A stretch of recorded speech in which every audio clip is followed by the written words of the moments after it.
আমন্ত্রণ জানাচ্ছি জিপিএস নিবেদিত টক শো প্রমিজিং বাংলাদেশ।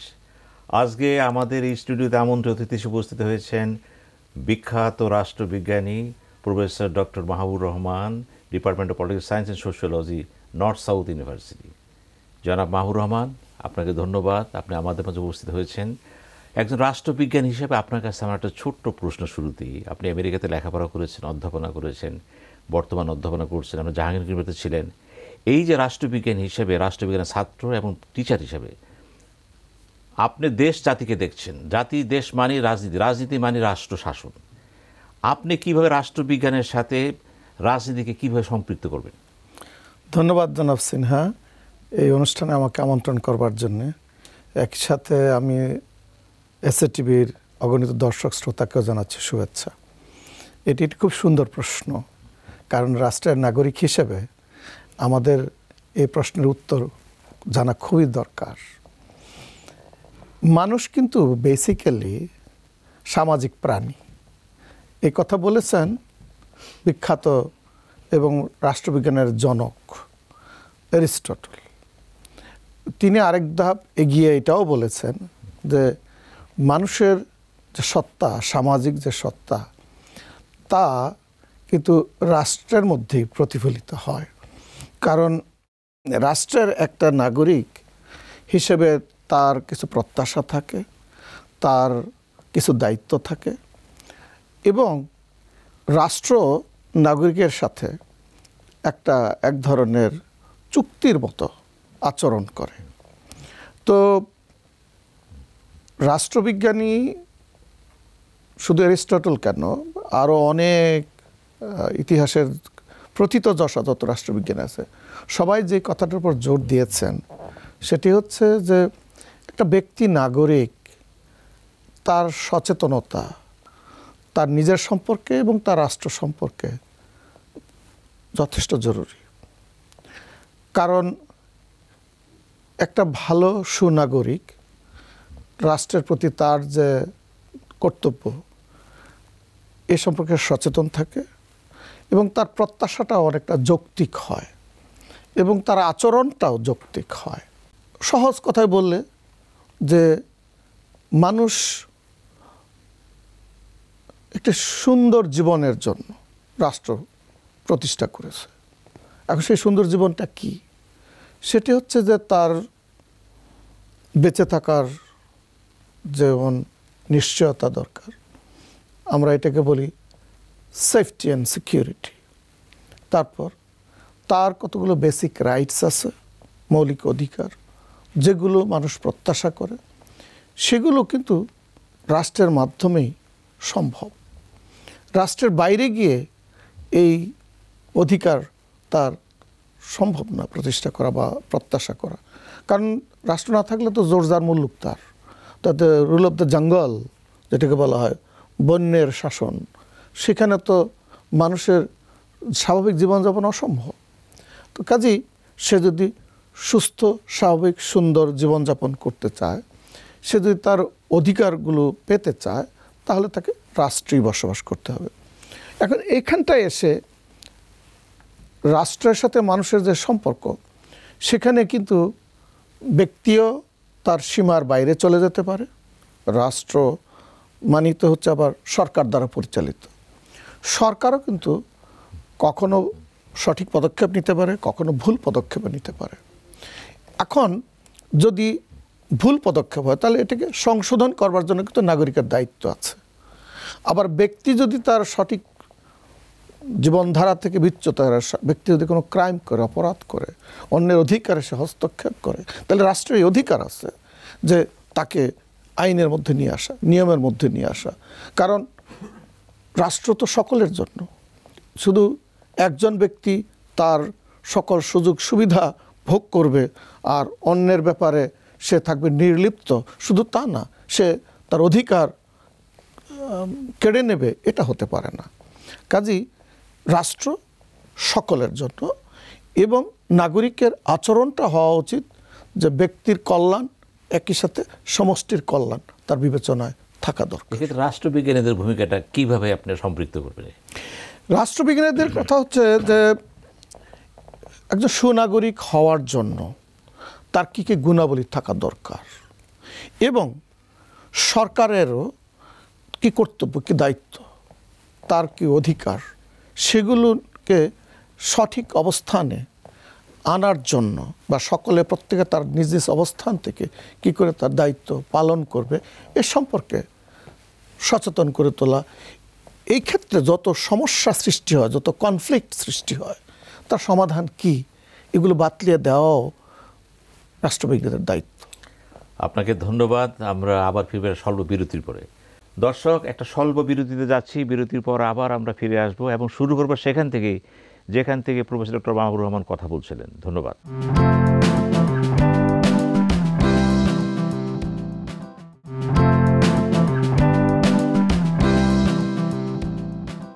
দর্শক, ফিরে আসলাম জিপিএস ইস্পাত নিবেদিত টক শো প্রমিজিং বাংলাদেশে।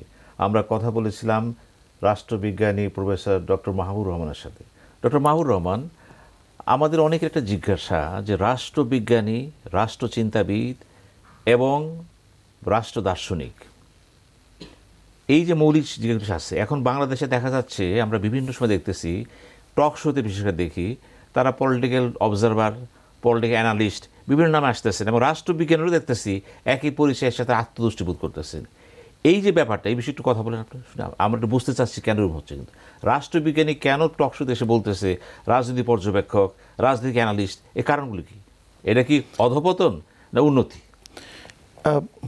ধন্যবাদ। এটাকে আসলে দুইভাবেই দেখা যেতে পারে।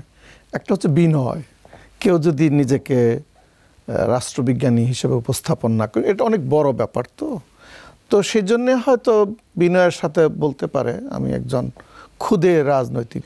এটা তো সে বলছে না, পরিচয় দেওয়া হচ্ছে এইভাবে। আচ্ছা, সে নিজেকে বলতেছে না তো।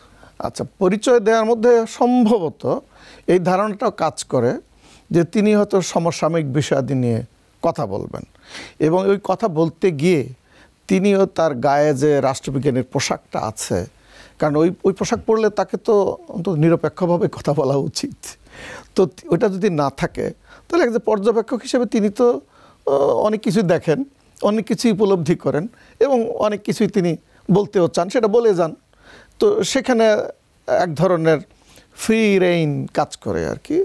তবে আমি ব্যক্তিগতভাবে মনে করি যে আমরা আমাদের অবস্থান থেকে যখন কথা বলি তখন কিছুটা নিরপেক্ষতা যতদূর সম্ভব বজায় রেখে, একটু দূর থেকে যেমন দৃষ্টিটা ফেললে সব কিছু আমার চোখের সামনে ধরা পড়ে, কোন সাদাকে আমি সাদাই বলবো, কালোকে কালোই বলবো, তো কালার ব্লাইন্ড হলে আমাদের চলবে না। রাষ্ট্রবিজ্ঞানের একটা সামাজিক দায়বোধ থাকা উচিত, সব জায়গায় থাকে।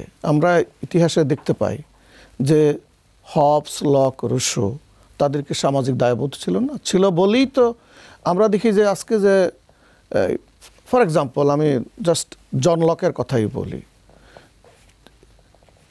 রাষ্ট্র পরিচালিত হওয়া উচিত জনগণের সম্মতির উপরে। দ্যাট ইজ পপুলার সভরেনিটি, যেটা বলেন। ইয়েস, এবং এটাকে এইভাবেও তিনি বলেছেন যে in order to be legitimate, the state must act based on the consent of the governed. শাসিতের সম্মতির উপর হওয়া উচিত। একটু যেটা আমরা আগে বলেছিলাম যে রাষ্ট্র তো মানুষের জন্য, নাগরিকের জন্য। এখন সেক্ষেত্রে নাগরিকের স্বাধীনতা প্রয়োজন রয়েছে, নাগরিক যেন তার অভিমত ব্যক্ত করতে পারে সেই পরিবেশ সৃষ্টি করতে হবে। এই কথাটা জন লক বলে গেছেন। আমরা দেখি কি এনলাইটেনমেন্টের সময় এটা যেমন অবদান রেখেছে, কত বছর পরে যখন আমেরিকান সংবিধান রচনা করা হয়, এমনকি তার আগে আমেরিকার যেটা আমরা বলি ডেক্লারেশন অফ ইন্ডিপেন্ডেন্স, স্বাধীনতার যে ঘোষণা তাদের, সেখানে ওটার যিনি ড্রাফট করেছিলেন, লিখেছিলেন থমাস জেফারসন, তিনি প্রথমেই এই শব্দটা ব্যবহার করেছেন, মানে এই সেন্টেন্সটা, যেটা অনেকটা কোট করা ইয়ে থেকে, জন লক থেকে। তিনি বলেছেন যে মানুষ জন্মগতভাবে কতগুলো অধিকার তার রয়েছে, right to life, right two property, right two pursuing happiness, এই যে তিনটা জিনিস। আমরা আরও জানবো আপনার কাছ থেকে। একটা স্বল্প বিরতিতে যাচ্ছি দর্শক, একটা স্বল্প বিরতিতে যাচ্ছি। বিরতির পর আবার আমরা ফিরে আসব এবং প্রফেসর ডক্টর মাহবুবুর রহমানের সাথে আবার আমরা কথা বলবো। ধন্যবাদ।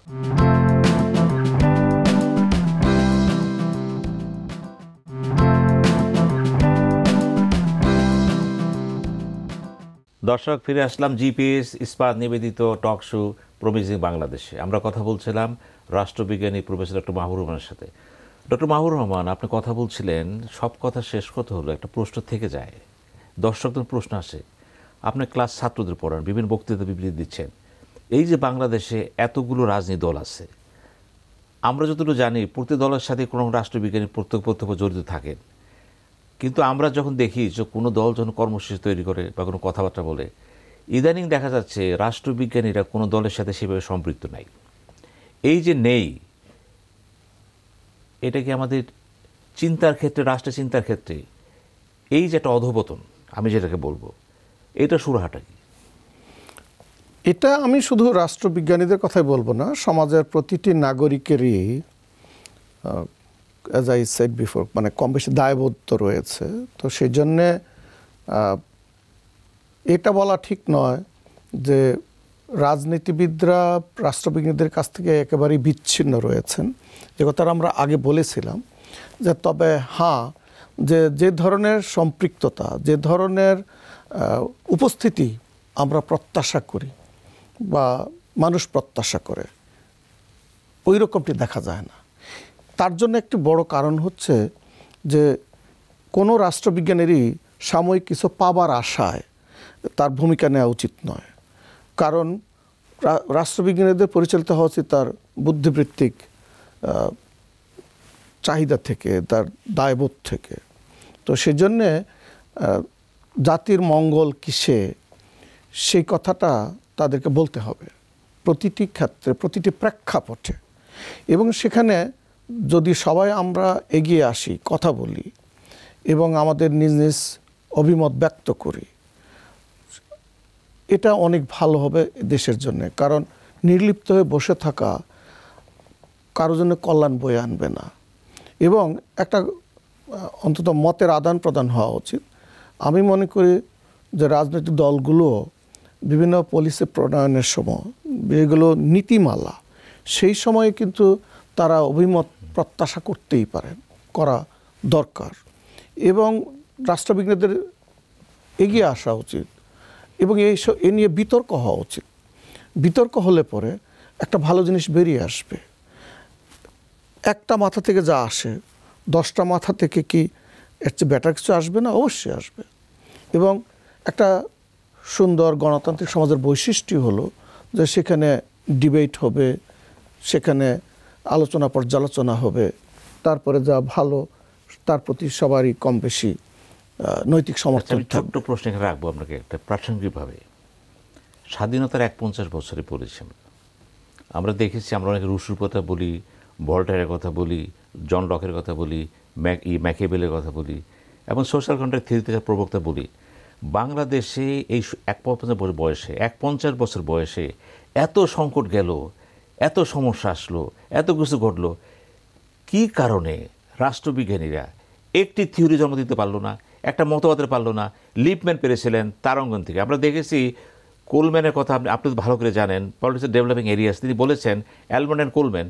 আমরা দেখেছি আমেরিকাতে হয়েছে। শুধু বাংলাদেশের ক্ষেত্রে আমরা কেন পলিটিক্যাল থিঙ্কার পেলাম না, কেন ফিলোসফার পেলাম না? এটা কি সম্ভাবনা আছে কিছু? রাষ্ট্রবিজ্ঞান ভিন্ন জিনিস, কিন্তু এইগুলো আসতেছে না কেন? কেন আমরা দেখতেছি যে এত, দেখেন জগা খিচুড়ি কোনটা, আমরা পলিটিক্যাল অ্যানালাইস্ট পাচ্ছি, অবজারভার পাচ্ছি, কিন্তু রাষ্ট্রবিজ্ঞানীরা ঐতিহাসিকভাবে যে কাজটা করা উচিত ছিল সেটা পারেনি। কেন পারে? ধন্যবাদ। আপনার এই প্রশ্নটা আমাকে মনে করে দেয়, একজনের প্রশ্ন করছিল আমাদের এখন কেন রবীন্দ্রনাথের জন্ম হয় না, আমাদের এখানে নজরুলের জন্ম হয় না, এখন বা ব্রিটিশরা বলতে পারে আমাদের কেন শেক্সপিয়ার জন্ম নেয় না। না, এটা হচ্ছে যে এই ধরনের কালজয়ী মহাপুরুষ যারা, তারা কখন আসবেন এটা কেউ জানে না, কেউ জানে না। তো এখন আমি এটা বলবো না যে এই মুহূর্তে রাষ্ট্রবিজ্ঞানীরা কোথাও এক্সিস্ট করে না, ব্যাপারটা কিন্তু তা না। প্রত্যেকের যোগ্যতা আছে, সীমাবদ্ধতাও আছে। তো এই কারণেই হয়তো অনেক চিন্তা, অনেক কথাবার্তার মধ্য থেকে তাদেরগুলো এমনভাবে সামনে আসে না যে সারা জাতি এটা গ্রহণ করে নেবে।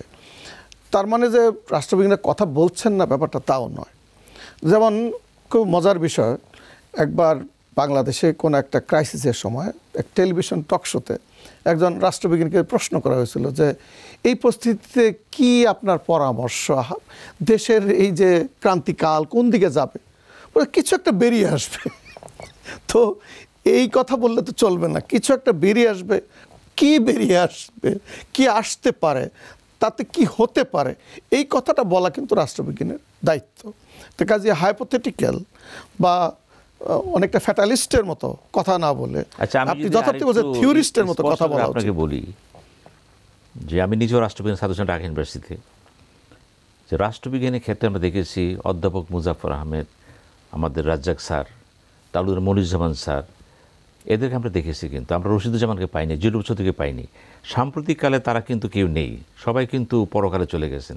এখন যারা আছেন, যারা জীবিত আছেন, এদের মধ্যে আমি খোলামেলা আপনাকে বলবো, আপনি নিঃসংকোচে বলবেন রাষ্ট্রবিজ্ঞান হিসাবে, কোনো দলপক্ষ না, আপনি এমন কিছু রাষ্ট্রবিজ্ঞানের কথা বলেন, আপনার কথা মানুষ শুনছে, কিন্তু যাতে জাতি জানতে পারে রাষ্ট্রবিজ্ঞানী মাহবুবুর রহমান বলেছেন এই মুহূর্তে এদের ভূমিকাটা প্রাঞ্জল বা রাষ্ট্রবিজ্ঞানীরা আছে।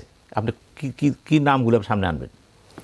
নামগুলো বলাটা বড় কঠিন এবং ব্যক্তিগতভাবে, কারণ সেখানে আমার ব্যক্তিগত পছন্দের ব্যাপার চলে আসতে পারে। তবে আমি এই মুহূর্তে যিনি আমার শিক্ষক ছিলেন অধ্যাপক Rounaq Jahan, I can talk about her. তিনি কলম্বিয়া ইউনিভার্সিটি পড়িয়েছেন, ঢাকা বিশ্ববিদ্যালয়ের আগে তিনি পড়িয়েছিলেন, বেশ কতগুলো বই লিখেছেন অত্যন্ত চমৎকার, এবং তিনিও কিন্তু মাঝে মধ্যে কথাবার্তা বলেন এবং লিখেন। কিন্তু ওই যে একটু আগে আমরা বলেছিলাম যে এখন কথা কেউ বললে এটা কে শুনবেন, শোনার জন্য তো রাজনৈতিক দলগুলোর আগ্রহ থাকা ভালো, এবং এটাও থাকা উচিত যে অভিমত নির্বিশেষে, ইনক্লাইনেশন নির্বিশেষে সকল মত পথের যারা চিন্তক রয়েছেন, রাষ্ট্রবিজ্ঞান রয়েছেন, তাদেরকে জিজ্ঞেস করা যেতে পারে, মতামত নেওয়া যেতে পারে।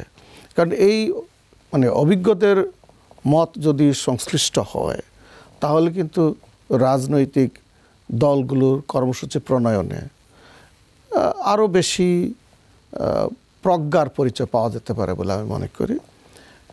শুধু সেই অর্থে আমি বলবো না যে এটা একেবারে একজন দুইজনের বক্তব্য সকলেই গ্রহণ করে নেবেন, বিষয়টা তা নয়। তবুও আমি এটাও মনে করি যে এই সংশ্লিষ্টতাটা যত বেশি থাকবে তত ভালো। যেমন একটা উদাহরণ দিই, যে আমেরিকাতে যখন ডোনাল্ড ট্রাম্প প্রেসিডেন্ট হলেন 2016-এ, তার 2 বছরের মাথায় হার্ভার্ড ইউনিভার্সিটির দুজন অধ্যাপক একটা বই লিখলেন যে হাউ ডেমোক্রেসি ডাইস। তো কারণ তারা আশঙ্কা করেছিলেন যে ডোনাল্ড ট্রাম্পের যে আচার আচরণ, যে আমেরিকাতে প্রতিষ্ঠানের শ্রেষ্ঠত্ব রয়েছে, যে ইনস্টিটিউশনস ওয়ার্ক, কারণ কোনো বিষয়ের সমস্যার সমাধান এটা প্রতিষ্ঠান নির্ভর, কিন্তু ডোনাল্ড ট্রাম্প হয়ে গেছে ব্যক্তি নির্ভর এবং হুইমসের উপর বশবর্তী তিনি কথা বলতেন। তখনই তারা এই বইটা লিখেছিলেন যে গণতন্ত্রের মৃত্যু শুধু সামরিক শাসকদের দ্বারা হয় না, বেসামরিক শাসকদের দ্বারা হতে পারে, এবং সেই আশঙ্কা তারা ব্যক্ত করেছে। এই কথাটাই আপনার মুখ থেকে আমরা শুনতে চাচ্ছিলাম যে রাষ্ট্রবিজ্ঞান হিসেবে আপনি এই যে কথাটা বললেন অত্যন্ত মূল্যবান কথা, এবং আমরাও বিশ্বাস করি বাংলাদেশের প্রেক্ষাপটে আপনাদের মতো রাষ্ট্রবিজ্ঞানী যারা আছেন তারা জাতিকে আলোকিত করবেন, দলমত নির্বিশেষে নির্ভয়ে। রাষ্ট্রবিজ্ঞানী বলতে আমরা যেটা বুঝি উনি নির্ভয়ে কথা বলবেন জাতির সাথে, দেশের সাথে, রাষ্ট্রের সাথে, সেটা যার পক্ষে যাক। সেই রাষ্ট্রবিজ্ঞানের সংখ্যা যত বাড়বে ততই জাতির কল্যাণ উপকার হবে। ধন্যবাদ প্রফেসর মাহবুবুর রহমান আপনাকে এই এসএটিভি এই অনুষ্ঠানে আসার জন্য। আপনাকে ধন্যবাদ এবং এসএটিভিকেও ধন্যবাদ। দর্শক, আমরা কথা বলছিলাম প্রফেসর ডক্টর মাহবুবুর রহমানের সাথে। উনি বিশিষ্ট রাষ্ট্রবিজ্ঞানী এবং রাষ্ট্রবিজ্ঞান এবং রাজনীতি, রাষ্ট্র সমাজ নিয়ে তিনি অনেক সুন্দর সুন্দর কথা বলেছেন, এবং আমরা বিশ্বাস করতে চাই জনাব মাহবুবুর রহমান রাষ্ট্রবিজ্ঞানীরা কথা বলবেন মাথা উঁচা করে, কারো দিকে তাকিয়ে না। এটি জাতি বড় প্রত্যাশা। দেখা হবে আগামী মঙ্গলবার একই সময়ে এসএটিভির অনুষ্ঠান এই প্রমিজিং বাংলাদেশে। ধন্যবাদ।